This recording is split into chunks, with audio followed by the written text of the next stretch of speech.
Welcome to Hong Kong, everybody. A city of 7.5 million people, all squashed on a handful of islands. This place is packed with adventures.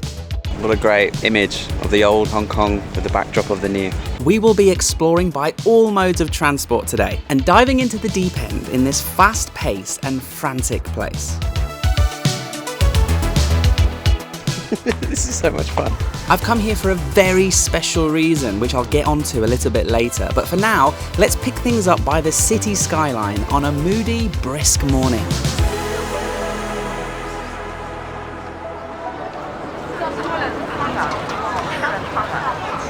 I flew in this morning from Bangkok. Beautiful flight. And as we were coming in, we had fantastic views. Unbelievable. Absolutely amazing as we flew across Hong Kong down into the airport. And then as I've sort of like had a lazy morning, going through immigration, picking up my bag, making my way into the city, checking into my hotel and just having a little bit of a lazy morning, I've come out now and the weather's changed. It's all foggy and moody. There's low-lying cloud. Even the tallest skyscraper in Hong Kong right here, the top of it is in the clouds. So it's really quite an interesting weather here. I thought we would begin, before we tick off a few things that I want to get done, is this avenue of stars. It's a really beautiful walkway that they've built over the water here, and they've got famous celebrities' handprints all along this banister, and they're putting their hands in. But there is a statue of Bruce Lee, the most famous celebrity, and the only one that I recognise, because every time I look at these people's names, I'm not familiar with them. Mr. Karl Macker is an actor and director apparently, but you know, most of these people I don't know. It's not like the Hollywood stars. This is probably more local celebrities that I'm not quite certain of. But of course, Bruce Lee, Hong Kong's most famous child. There he is, Bruce Lee himself.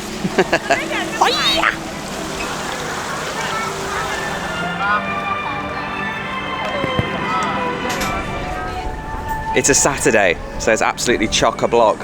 But what they do, which is quite nice along this broad walk, is they play classical music or a little Chinese flute. And it's very relaxing and kind of keeps everybody's voice down because people just want to relax, sit on a park bench and watch the world go by. I mean, what a fantastic view. I actually prefer the weather today like this. It's a nice break from the heat of Thailand, and also it's also just spectacularly beautiful the way that these buildings are just creeping in and out of the low-lying cloud. I have been to Hong Kong before, by the way, but it was a long time ago. I did make a little travel vlog about it and I shot it on my iPod Nano, so it was a long time ago, so I don't have many memories other than it being very hot and sweaty. I must have come in the summer. What a great image of the old Hong Kong with the backdrop of the new.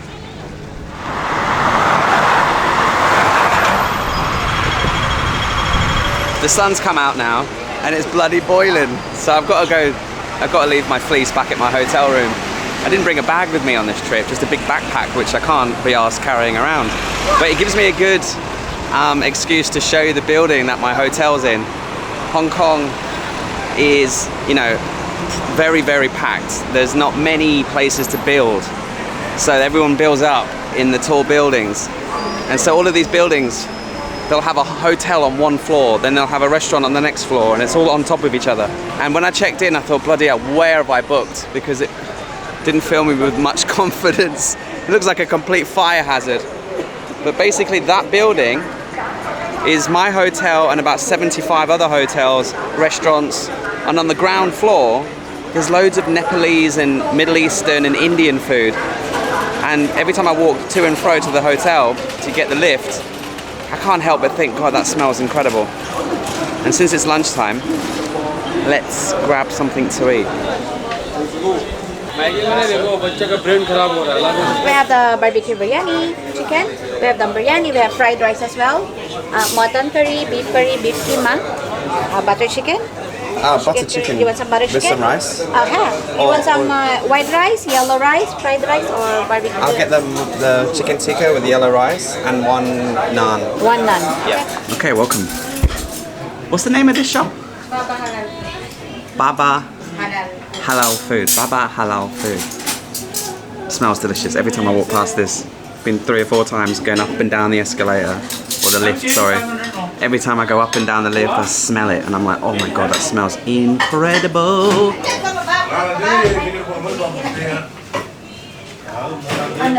YouTube unknown.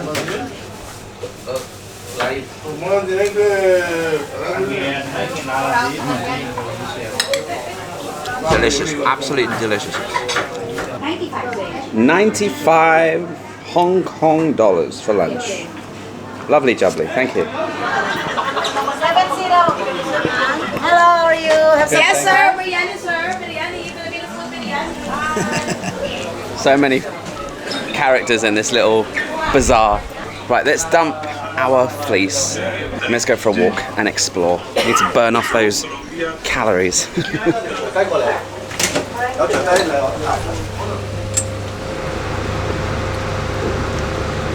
Okay, costume change achieved. Let's go explore. Starting with the very first thing I noticed when I got here was how English it feels in certain weird aspects. For example, there are a few little artifacts left over from the British, including double-decker buses that look exactly the same as the ones from London, a cabbie culture, so you can jump in a cab at any point, hail it down, get in, and he'll take you exactly where you need to go. So there's no need for Uber or anything like that. They're everywhere, very affordable. And so with the architecture and a few bits and bobs, it kind of feels like you're walking down the streets of London. But there's also palm trees. Now obviously Hong Kong has changed a lot politically over the last few years. So you might be wondering, like, does it feel like you're in China? Well, not really. With all the Britishness and all the quirky Hong Kong vibes, it's very much its own place. Hong Kong still has its own laws, its own currency, and you can access things like Google and YouTube and Facebook. So in that sense, as a foreigner, tourist visiting Hong Kong, it feels very much its own individual charismatic place. But I'm heading this way because I want to go to a lovely park, go for a little walk, and then I want to go buy some trainers. But I'll explain more because it's a very special place. I've travelled all across Asia, but Hong Kong is in a league of its own. It's both gritty and futuristic, chaotic, yet oddly calming. It's hard to explain, but if you've got an eccentric relative with blue hair and piercings, very unconventional, right? A little bit rough around the edges, but just impossible not to love. That's kind of the vibe here in Hong Kong. Okay, so welcome to Kowloon Park. I had to come visit this park because it's so central, surrounded by the city. I thought it would be really interesting to see what it is and what they've got going on. And as you can hear, lots of bird song. Beautiful. Any ornithologists in the comments, please let me know, what is that beautiful black and white bird singing away? And I saw on Google Maps that they have flamingos here, so I've got to have a look at that and see if that's real.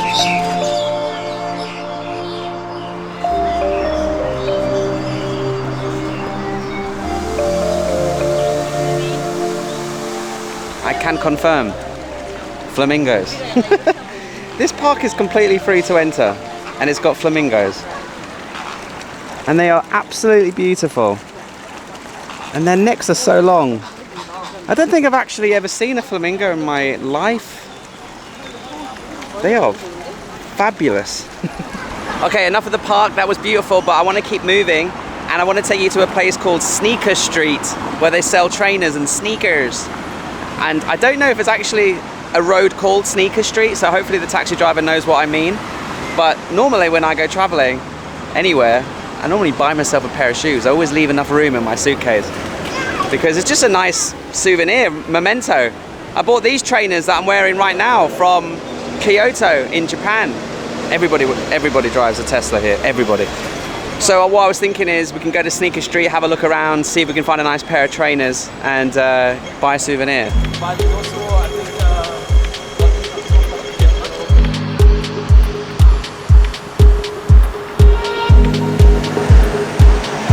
Sneaker Street.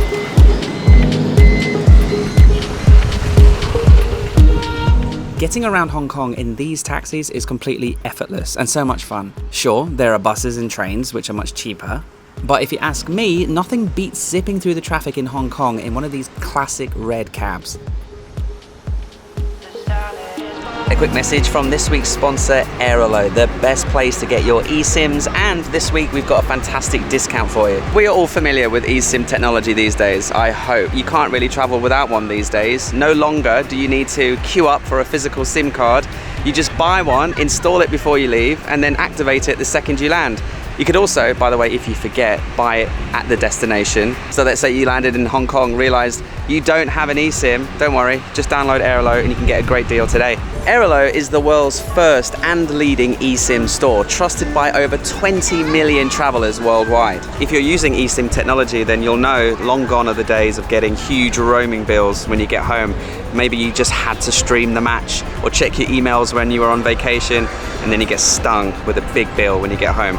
But if you're using Aerolo, then you won't get any hidden charges when you get home. Now, I'm only in Hong Kong for 7 days, so I had a look on Aerolo and I found a good deal suitable for this trip. But let's say I was going over to Macau, maybe over to mainland China, I can then have a look on Aerolo's regional eSIMs and find one that covers multiple countries in the same region. So let's say I have loads of data left when I leave Hong Kong and go into a new country, all of that data that I've paid for will carry over into the new country. So download Aerolo today using the link in the description or the pinned comment, and at checkout use my code PADDY3 and you'll get $3 off your first eSIM with Aerolo. Remember, it's PADDY3 at checkout and you'll get $3 off your first eSIM with Aerolo. It makes exploring countries like Hong Kong so much easier when you can just access your Google Maps the second you land, and you can start going to the places you've saved and you've been looking forward to, like the next place we're going to. So come on, let's go. Thank you. Bye-bye. Bye. Okay, welcome to Sneaker Street. If you're into sneakers like I am, this part of Hong Kong will feel like paradise.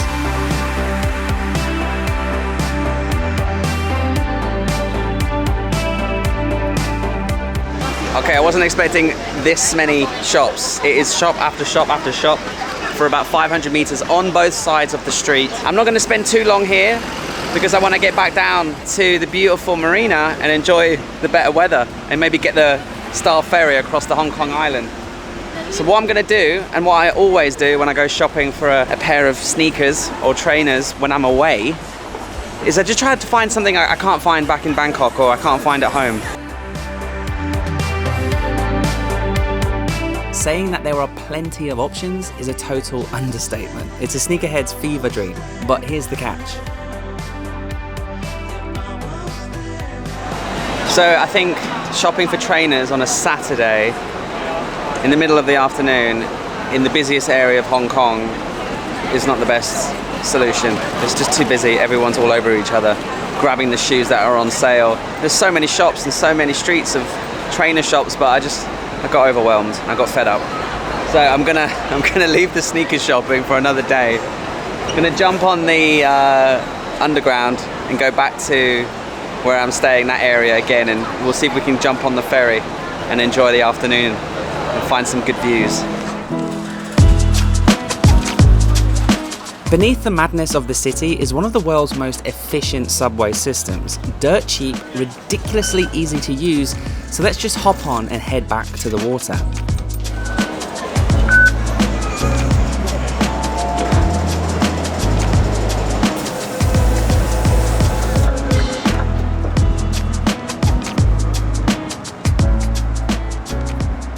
And just like that, we're at the pier.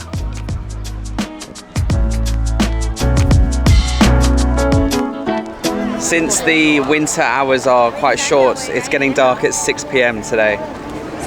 So we're going to have to make the most of this little bit of light we've got left.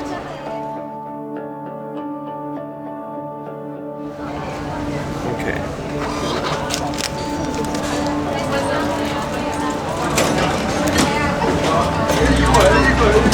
It's not the most efficient system in the world, but this Star Ferry is ancient. It's been here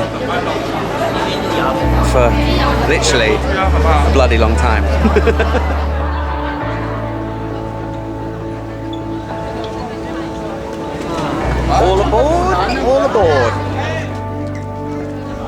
seat right at the front.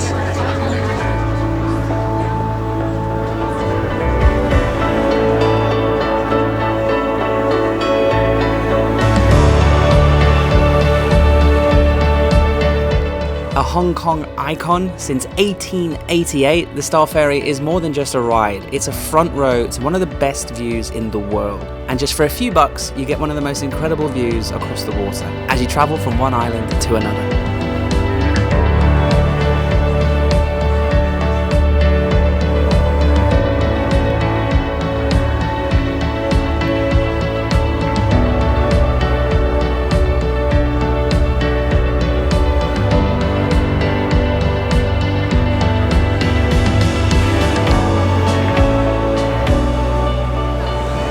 Okay, that was awesome.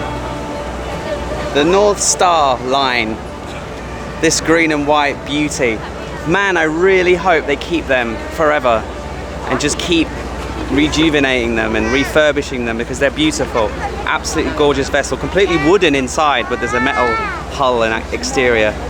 Beautiful thing. And then obviously going across the bay, it's so short and sweet. It's only about 7 minutes, but we saw some beautiful vessels in the sun. It was just golden hour right now, as you can see. It's gorgeous. Now let's go ride a ding ding.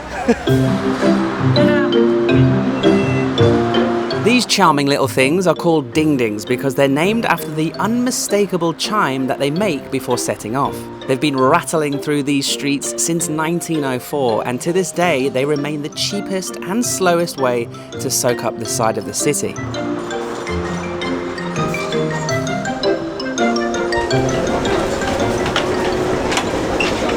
Okay, let's go on the ding ding.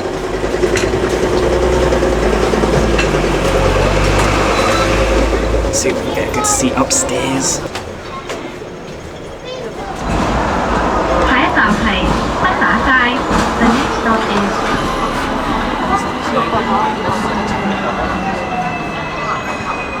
I don't know where I'm going, to be honest. I'm just getting on it to experience a ding ding, and we'll just see where we end up.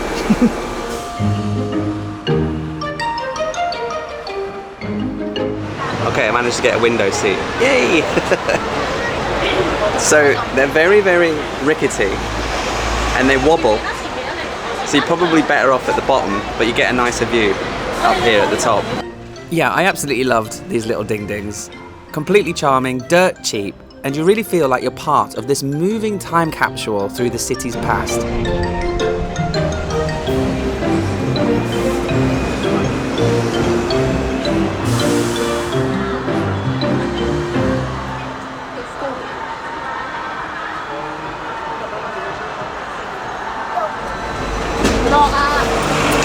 Thank you. Okay, that was the ding ding. Mine didn't make a ding ding noise.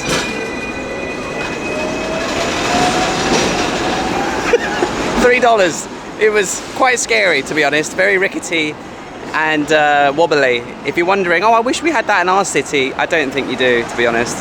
They are a bit of a health and safety hazard. Okay, this is turning into quite the transportation vlog adventure today. Planes, boats, trains, now we're in a taxi.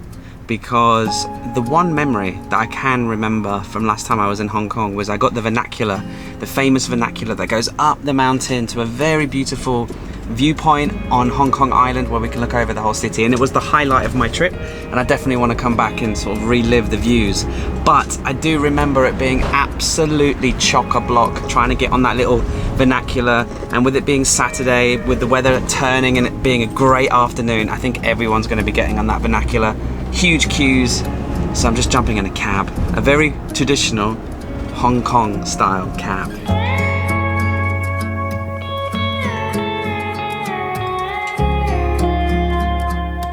Another cab for today, but this one is a proper throwback, the kind of taxi that looks like it belongs in a 90s Hong Kong action movie.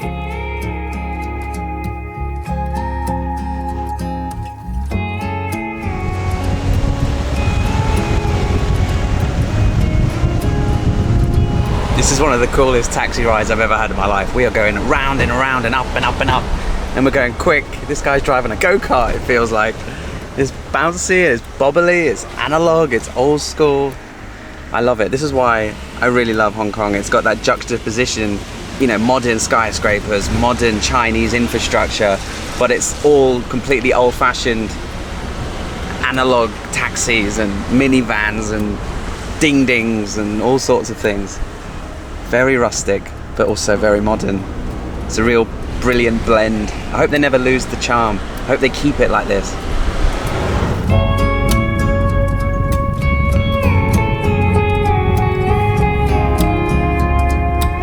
Okay, and just like that, in 12 minutes, we've whizzed up on the taxi all the way to the summit of the peak.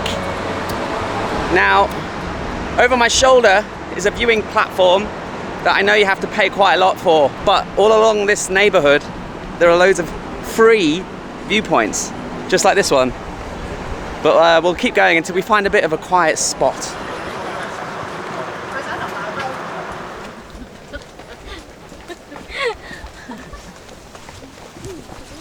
Now look, I'll be honest with you, I don't know where this nature trail goes.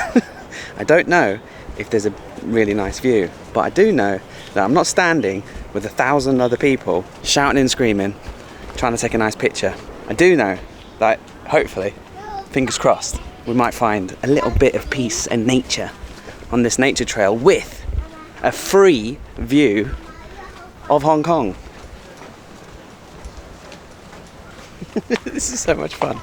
Honestly, I haven't Googled this, I haven't read anything. I was just in the taxi looking on Google Maps and I was like, let's do the trail. Maybe there's a nice viewpoint on the trail. This'll do me.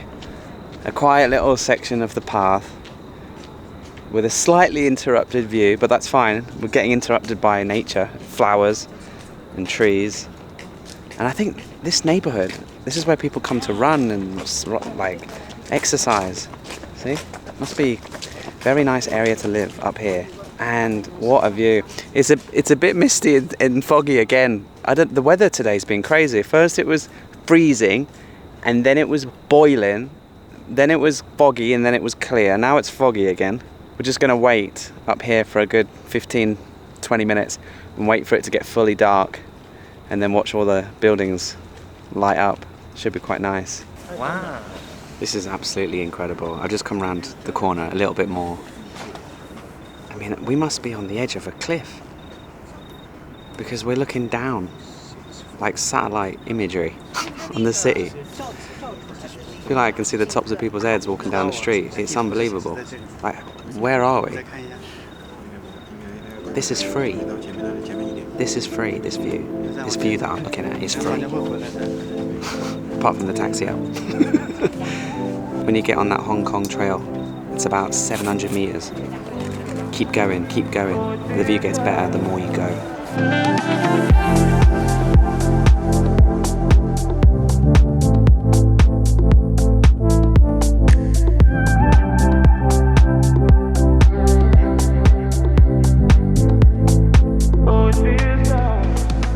Yeah, I will never forget the view from up here. These neon lights, these city views, you just don't get this type of experience anywhere else. Right, let's head back down and cross the harbour one last time, but this time we'll be drifting through a neon lit postcard of the old Hong Kong.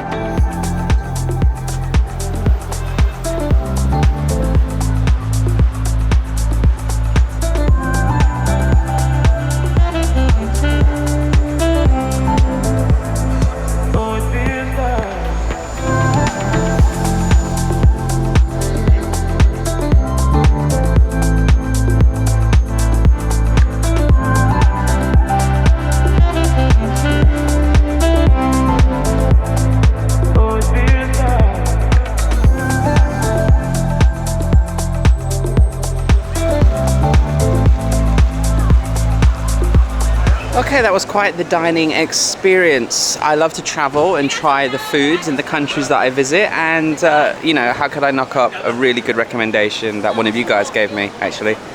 Saved it on Google Maps, made my way here.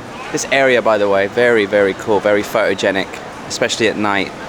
It's just so ghetto and so rustic, completely different to the glass, pristine buildings of Hong Kong Island. Anyway, I sat down. There was a bit of a queue, but it's okay now. And luckily, I had my data on my eSIM because you have to do everything on your phone. You have to scan a QR code, order on an app, pay via online. So there's no cash in there. You can't even pay on your card. It's all through your phone. Ordered a bunch of stuff, way too much. Had some fried dumplings, pork and chive, I believe, very nice, but it did need a little bit of spicy sauce. Thankfully, they had a whole shelf to choose from, and I found a really nice sort of peanutty, satay style spicy sauce, which actually really elevated those fried wontons. And then I had some dumpling soup. Again, this was pork, but this time with leek inside. Nice clear broth with some chives in there. It was fresh and yummy. And then I ordered some greens in oyster sauce, and then the big bowl of noodles yourself. You choose what you want in. So I had yellow noodles, beef brisket, and chicken wings, which is a bit weird. Quite difficult when you're a foreigner and not used to really using chopsticks that much, trying to eat a chicken wing with a chopstick, but we did it. We sucked off the meat. I'm not a big fan of the dining experience. You know, you sat down, cramped next to the person beside you, and you're staring at a wall. There's not really much to look at. The bowls of soup come out quite quickly, and it's a very popular place, and the food was delicious. But as a dining experience, it's not somebody you would take your friends or go on a date or anything. It's just where you want to get a nice, hearty, warm bowl of delicious beef brisket soup, maybe after a long day at work. Let's wash it down now with a dessert. Earl Grey bubble milk tea. A bit different to Tetley's from back home, but that's how they drink their tea here. Very sweet. And then they have these tapioca sugar balls. I think they're made out of tapioca sugar. Anyway, they're delicious. Sometimes they can be like jelly-ish, or oh my god, they're so sweet and so naughty. Okay, I'm gonna go home, get into bed, because I've got a big day tomorrow. The big reason I came all the way to Hong Kong, which I mentioned at the beginning of the video, I came here for a specific reason. It's the biggest challenge I think I've ever tried to do, and it starts tomorrow morning. So let me get a good night's sleep, and I'll show you and tell you why I came all the way to Hong Kong.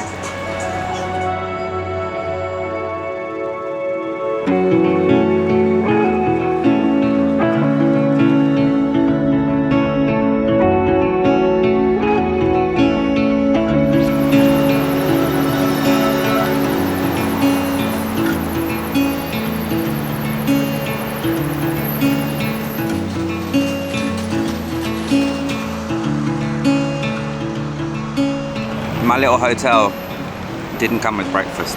Didn't come with much, to be honest, not even hot water. So I've just decided to get up and go. A quick stop at 7-Eleven to get some last minute supplies, and a little ham and cheese sandwich and a coffee for breakfast. And then I'll take you to the place, the reason why I came all the way to Hong Kong.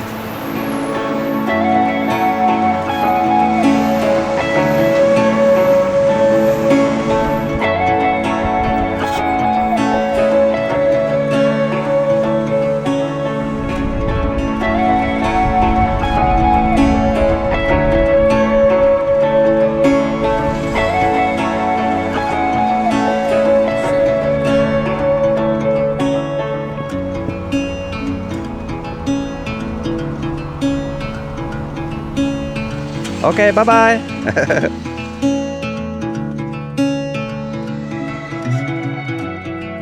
Okie dokie, here we are, the end of our adventure in Hong Kong, and the beginning of one of my biggest adventures in my life, and something I'm quite worried about.